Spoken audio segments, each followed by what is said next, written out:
warm welcome to State of Business on our television. I'm Heshain Ali and let's have a look at the headlines first. The fourth session of the 8th Parliament will be declared open tomorrow. Government to extend free visa on arrival scheme till April 30th, confirms Tourism Minister. News in detail. The fourth session of the Parliament will be ceremonially declared open tomorrow at 10 a.m. under the patronage of President Gotabaya Rajapaksa. The new parliamentary session will commence tomorrow with the arrival of the invitees at 9 a.m. and the arrival of the members of Parliament will take place first, followed by the arrival of the Honourable Speaker of Parliament, Karu Jayasuriya, Prime Minister Mahinda Rajapaksa and President Gotabaya Rajapaksa. Speaker Karu Jayasuriya and the Secretary General of Parliament, Dhammika Dasanayake, will welcome President Rajapaksa at the main staircase of the Parliament building, followed by hoisting of the national flag by the President. Proceeding forth, the 21-gun salute will take place in honour of the President. The President will be accompanied to the House of Parliament by the Sergeant-at-Arms, Deputy Sergeant-at-Arms, Assistant Sergeant-at-Arms, followed by the Speaker of Parliament and the Secretary General of Parliament, where the session will be ceremonially declared open. The President is scheduled to chair the inaugural meeting at 10 a.m. and the statement of the new government's policy as provided by subsection number 2 of the Article 33 of the Constitution will be read by the President. The President will suspend the parliamentary session following the presenting of the policy statement. Tourism Minister Prasanna Ranatunga confirms that the government is in the process of drafting a cabinet proposal to extend the free visa on arrival scheme till April 30th. In April, Sri Lanka suspended its plans to grant visa on arrival to citizens of 39 countries after the Easter Sunday bombings that killed 258 people. In July, country added more countries including India and China after it relaunched the free visa on arrival scheme, which was implemented from August 1st. Meanwhile, Tourism Minister Prasanna Ranatunga added that the relevant cabinet paper will be soon submitted. With the gratis visa scheme coming to an end this month, the Immigration and Immigration Department urged the government to suspend the visa scheme, highlighting that there will be a loss of revenue for the department. Inland Revenue Department has dropped over 50,000 businesses from the value-added tax net from January 1st after the threshold was raised by the new administration, which also slashed the rate. Inland Revenue Department published the list yesterday and asked them not to collect value-added tax, saying it is acting under the instruction of the Finance Ministry and the law would be passed in Parliament later. The new government reduced value-added tax to 8% from an earlier 15% despite the possible concerns over revenues for 2020.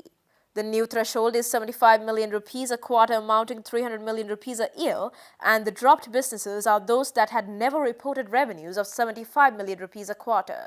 The list includes stockbroking firms and investment banks, primary dealers, banks, mutual funds, as well as some exporters. The government said that in a standard value-added tax regime, exporters get input credit and are zero-rated. Meanwhile, Inland Revenue Department added that such inactivated persons are not permitted to collect VAT on the supplies made on or after January 1st, 2020, and such persons are required to surrender their VAT registration certificate to the Commissioner, Custom Information Update Unit of the Inland Revenue Head Office or any nearest regional office.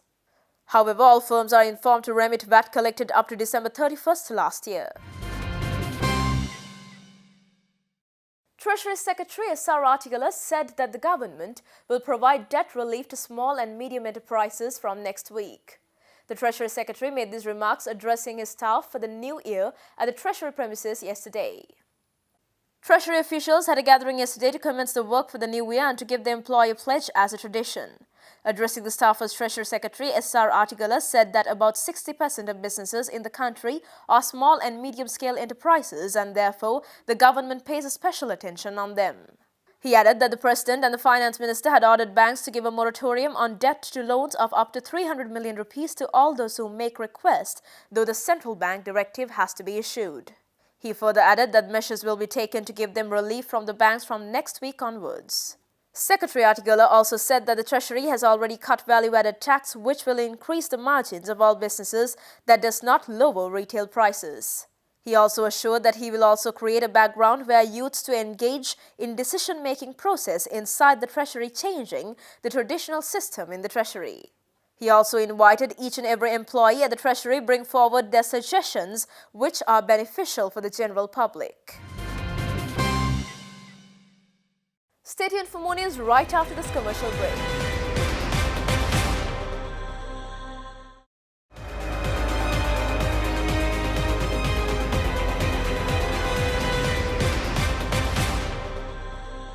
And welcome back after the break. State Minister of Irrigation and Rural Development Mahinda Yapa Abeyewardena says he hopes that an investigation on the misuse of money pertaining to the shifting of the Agricultural Ministry to a private building will be executed soon. He made these observations addressing the media after relocating the Agricultural Ministry in the government building of Govijana Mandiraya. The Agricultural Ministry was earlier housed at a private building in Kolupitiya, paying an exorbitant amount as the rent. The ministry was shifted to this private building on December 1st in 2016, and State Minister highlighted that monthly rental for the building was more than 96 lakhs rupees and an amount of 346 million rupees spent so far as the rental. State Minister Mahinda Yapa Abeyewardena further said that 3 state ministries were placed at Govijana Mandiraya and there was extra space for the Agricultural Ministry to be placed at Govijana Mandiraya. The minister further claims that the relevant proposals of the shifting of the ministry to a private building was tabled to the cabinet by then Prime Minister Ranil Wickremesinghe and not the subject minister. However, the ministry was relocated at the government-owned building known as Govijana Mandiraya in Battaramulla yesterday after the cabinet nod was given for the decision. Human rights lawyer Kalyananda Thirunagama stresses that the allegations embedded in the United Nations Human Rights Council Resolution 3:1 that all women surrendered to the Sri Lankan army were subjected to sexual harassment is completely baseless. Speaking at a media briefing organized by the Global Sri Lankan Forum today morning, Kalyananda Thirunagama further highlighted that if such allegation is true, then the Tamil politicians won't be silent over the alleged harassments.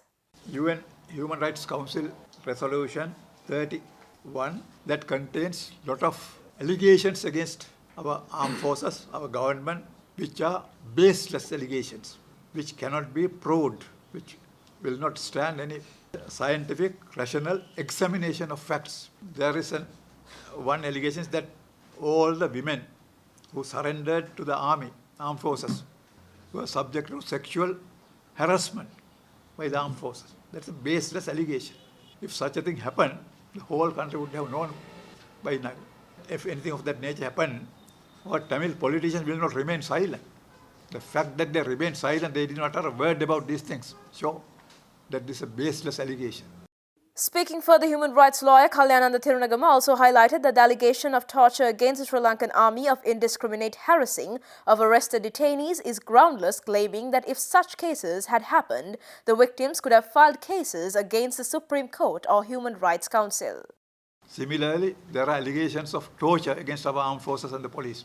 Once in a way, there may have been acts of torture, but there's no wholesale torturing of arrested detainees. If anything of that nature has happened, they could have complained to the Supreme Court, complained to the Human Rights Commission. They have all these institutions functioning quite well all this time, but nothing of that nature happened. We can easily prove that these allegations are baseless, false allegations. The 16th encounter of Raigam Tellies, which is also the biggest annual event of the television industry in Sri Lanka, will be held on the 21st of March this year at the Nelumpokuna Theatre. This was announced at a media briefing held in Colombo recently. During the media briefing, it was informed that the nominees' evening to announce nominees for awards will be held on the 28th February at Kingsbury Hotel in Colombo. This time, the award ceremony is dubbed as Nidahase Dasya, symbolizing the independence of Raigam Tellies experienced over the past 16 years. Entries for Raigam Tellies 2019 are now accepted by the Raigam Tellies Secretariat and will be closed on 15th of January this year. Subsequently, the panel of judges consists of 10 members, and this time the chairman of the panel is Buddhadasa Galapatti, who is a well-known personality in the field of media, literacy and arts. Some of the other members of the jury are Ravindra Guruge, Professor Arya Ratna Kalwarachi, Senior Lecturer Hansamala Rittigahapola, Music Director Ranga Dasanayaka and Professor Ajanta Hapuarachi. Especially the foreign media personnel are present here. Then I will take the opportunity of thanking you all as foreign media and especially English and Tamil media personnel for participation to this event. That is a great. No, you are unless you have given us a support throughout 16 years of our voyage in tele award industry. We wouldn't have come to this juncture and this position to take up to the height we have reached so far within 16 years. Stay tuned for stock updates.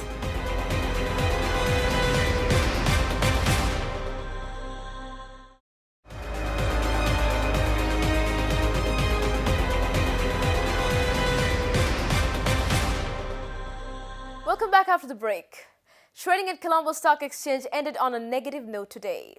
The All Share Price Index dropped 20.68 points to close at 6,108.53, and the S&P SL20 dropped 7.87 points to close at 2,929.09. The turnover was 505 million rupees and over 49 million shares were traded. Up next are Forex rates.